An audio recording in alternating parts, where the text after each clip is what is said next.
Eis a verdade, amigos. Desde 50 que o nosso futebol tem pudor de acreditar em si mesmo. A derrota frente aos uruguaios, na última batalha, ainda faz sofrer na cara e na alma qualquer brasileiro. Foi uma humilhação nacional que nada, absolutamente nada pode curar. Dizem que tudo passa, mas eu vos digo, menos a dor de cotovelo que nos ficou dos 2-1. Custo crer que um score tão pequeno possa causar uma dor tão grande. O tempo passou em vão sobre a derrota. Disse-ia que foi ontem, e não há 8 anos, que aos berros, Obiduília arrancou de nós o título e eu disse, arrancou, como poderia dizer, extraiu de nós como se fosse um dente. A pura e santa verdade é a seguinte: qualquer jogador brasileiro que se desamarra de suas inibições e se põe em estado de graça é algo de único em matéria de fantasia, de improvisação, de invenção. Em suma, temos dons em excesso, e só uma coisa nos atrapalha e por vezes invalida as nossas qualidades. Quero aludir aqui ao que eu poderia chamar de complexo de vira-latas. Estou a imaginar o espanto do leitor. O que vem a ser isso? Eu explico. Nelson Rodrigues se falou pela primeira vez em complexo de vira-lata numa crônica na revista Manchete Esportiva, em 1958. A crônica é referente na coluna dele, Meu Personagem da Semana, em que ele elegeu a seleção brasileira completa, que tinha acabado de ser campeão do mundo naquela semana, pela primeira vez na Suécia, em 58. Ele elegeu a seleção, o personagem da semana dele, e disse que, a partir dali, o brasileiro não precisaria mais exercer o seu complexo de vira-lata em relação aos povos estrangeiros. Ele cunhou essa expressão para se referir a essa falta de autoestima do brasileiro e essa sensação de inferioridade em relação ao estrangeiro. E ele achava que isso se expressava muito no futebol. Quer dizer, era uma impressão dele do país como um todo, mas que se expressava muito no futebol. O Nelson, ele inverteu, digamos assim, isso daí no campo futebolístico, mas dando a isso uma dimensão geral, uma dimensão maior. Quer dizer, o brasileiro sofre do complexo de vira-lata, não é apenas no futebol. O futebol será apenas a nossa demonstração, será a nossa épica, né? E ele viu a conquista da Copa do Mundo, da primeira, como uma épica. Então essa expressão foi usada, foi consumida, digamos assim, naquela semana de 1958 e depois não mais, ficou inteiramente abandonada, né?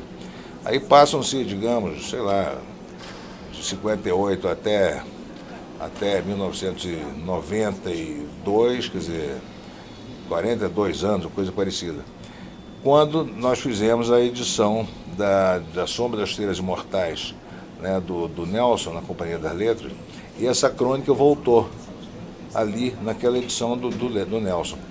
No ano seguinte, de 92, eu no meu livro O Anjo Pornográfico, falando daquela época, eu falei eu citei a crônica que falava do Complexo de Vira-Lata e expliquei a importância dela na época e tudo mais. Mesmo assim, essa expressão continuou ainda enterradinha, né?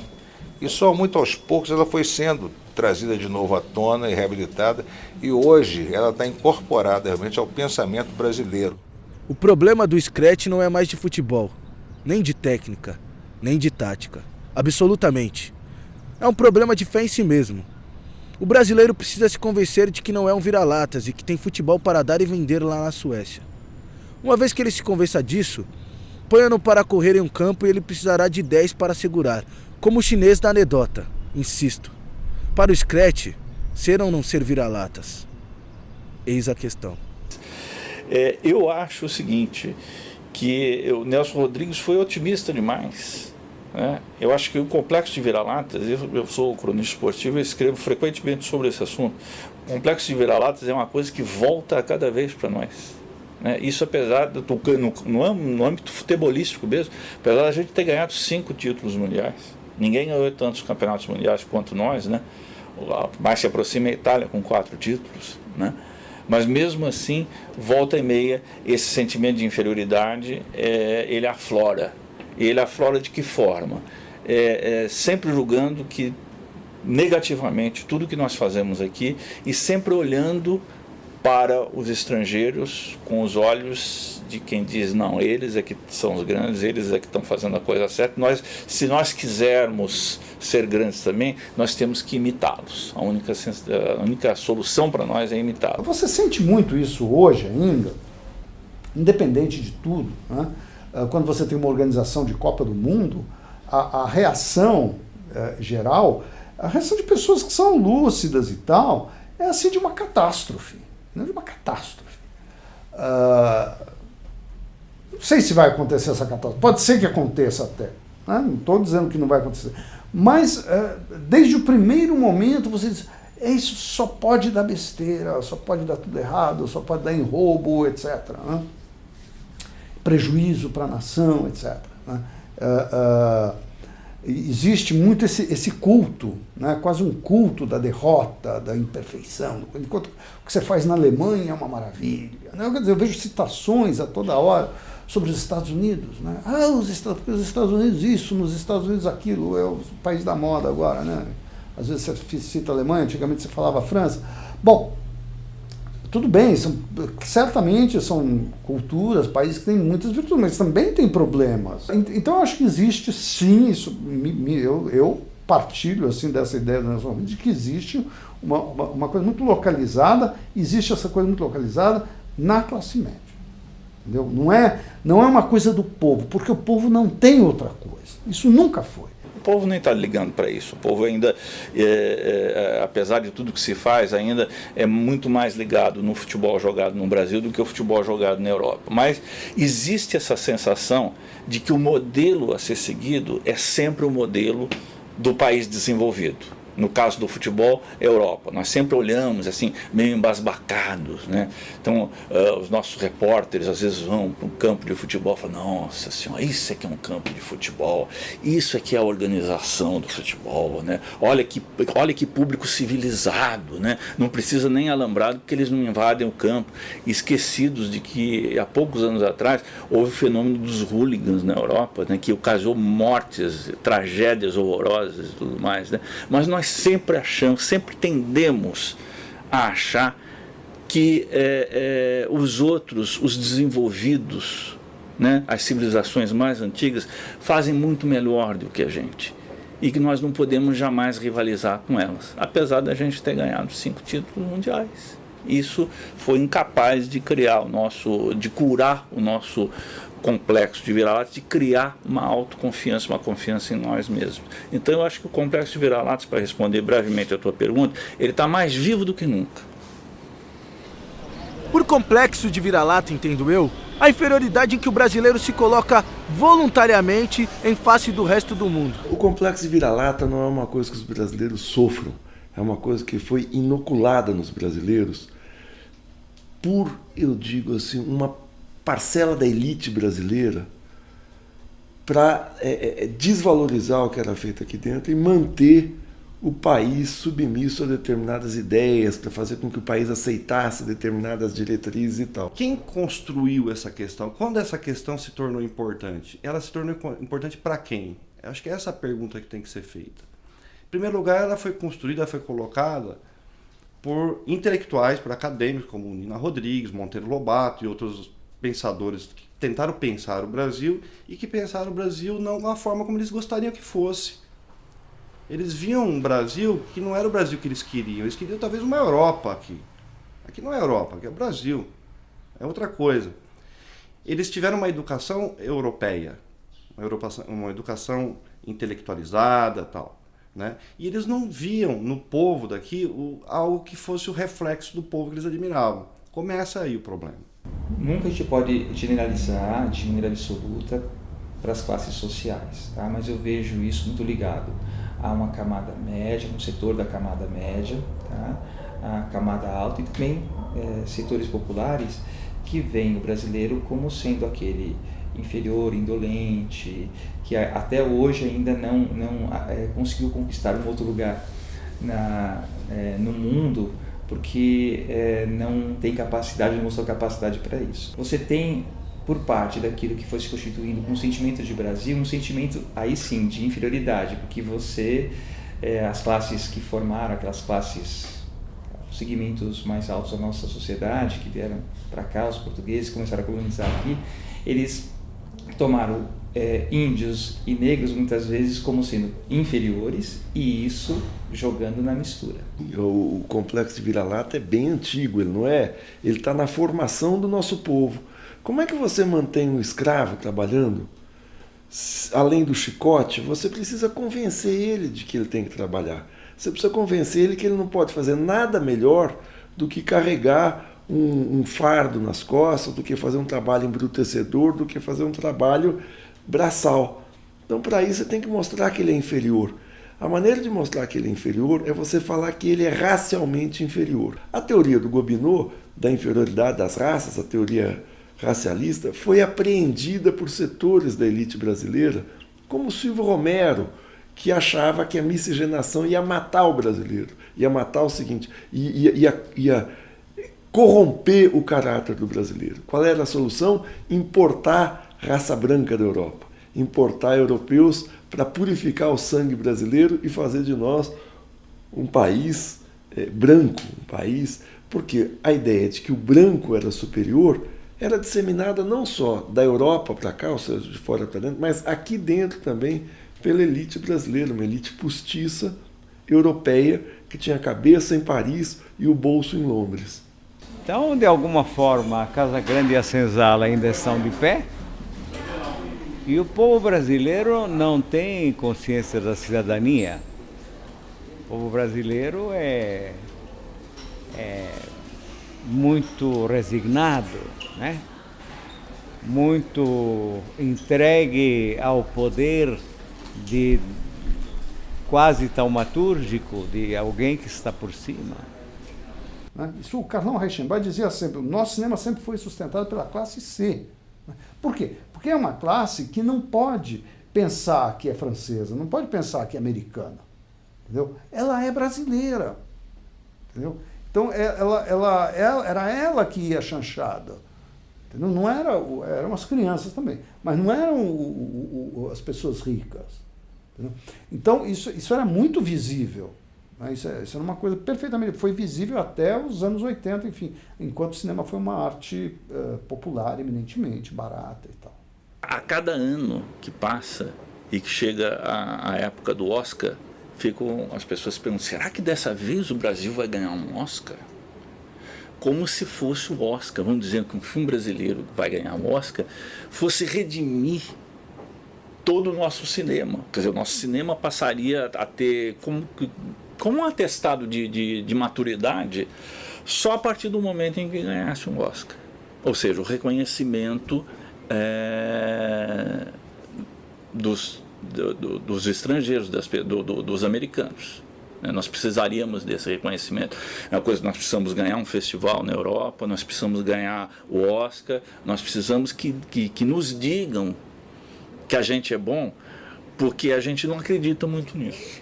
É só porque você tem uma classe dominante, preconceituosa, os meios de comunicação extremamente preconceituosos, uma igreja católica autoritária, antipovo, tal, é que você inocula essa ideia do complexo de vira-lata. Então você tem, claro, a cultura dominante vai se impondo sobre as culturas mais fracas. Agora, também isso faz parte da evolução do mundo do capitalismo.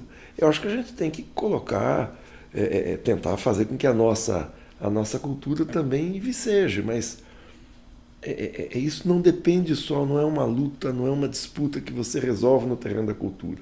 Você resolve isso no terreno da política, com incentivos culturais, com uma política cultural de Estado que possibilite que manifestações culturais localizadas possam ter oportunidade, possam se viabilizar. Absorver a coisa do exterior é bom. Ser absorvido pela coisa é ruim.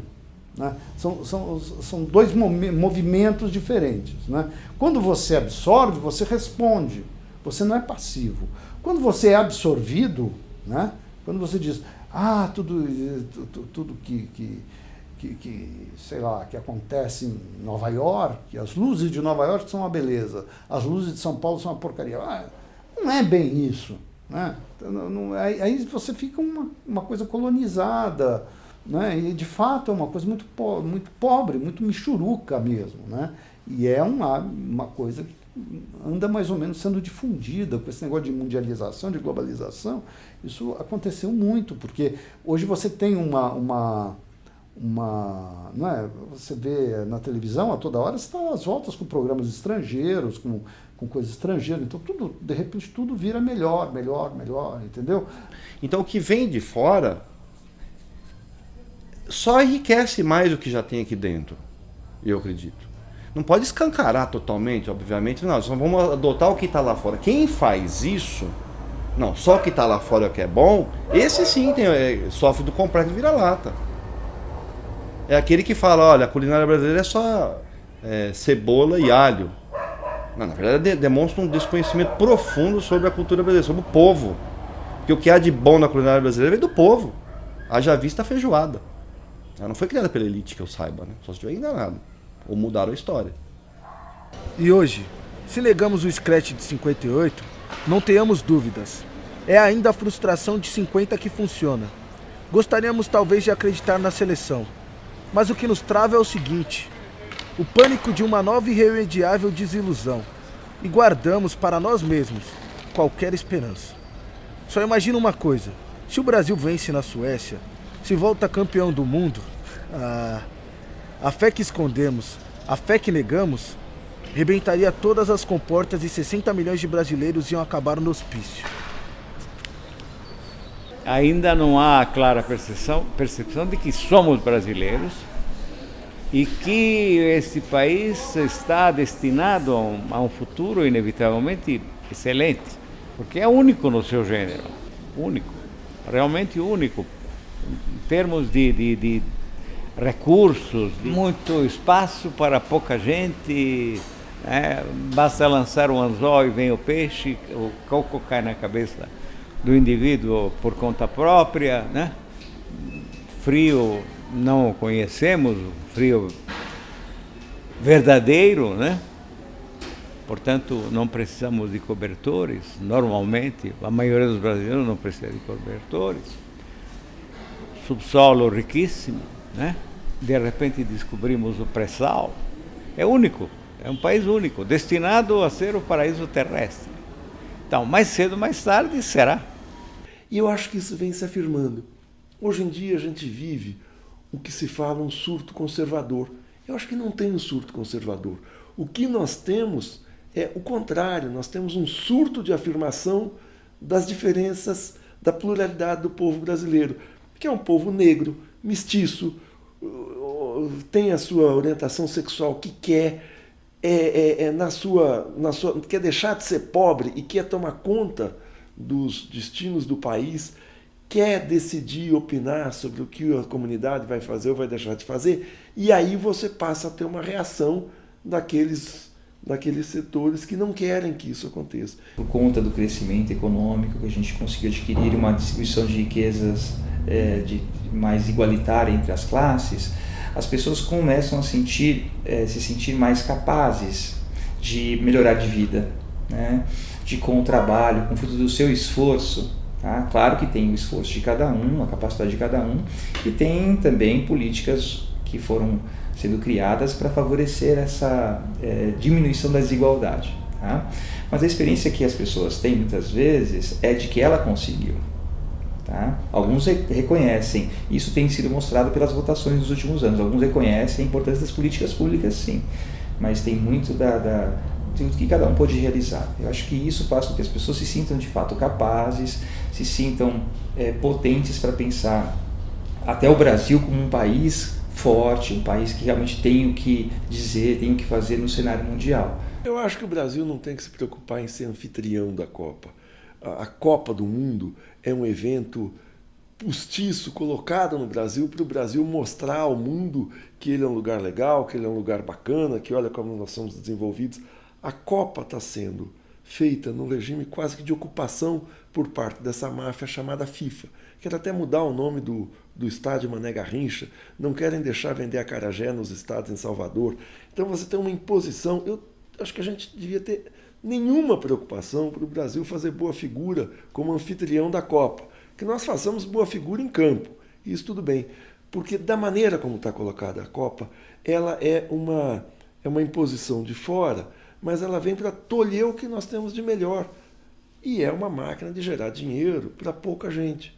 Acho que não é isso. Eu acho que o Brasil tem que ser um bom anfitrião para si mesmo. O Brasil tem que ser um bom anfitrião para o seu povo. Ser um bom anfitrião para o seu povo é o seu povo ter condições de ter uma boa vida, ter emprego, ter salário e decidir sobre o que quer da vida. Isso é que faz com que a gente perca o complexo de vira-lata, para que a gente não viva para se mostrar para fora. Mas eis a verdade. Eu acredito no brasileiro. E pior do que isso, sou de um patriotismo inatual e agressivo, digno de um granadeiro bigodudo. Tenho visto jogadores de outros países, inclusive os ex-fabulosos húngaros, que apanharam aqui dos aspirantes enxertados do Flamengo.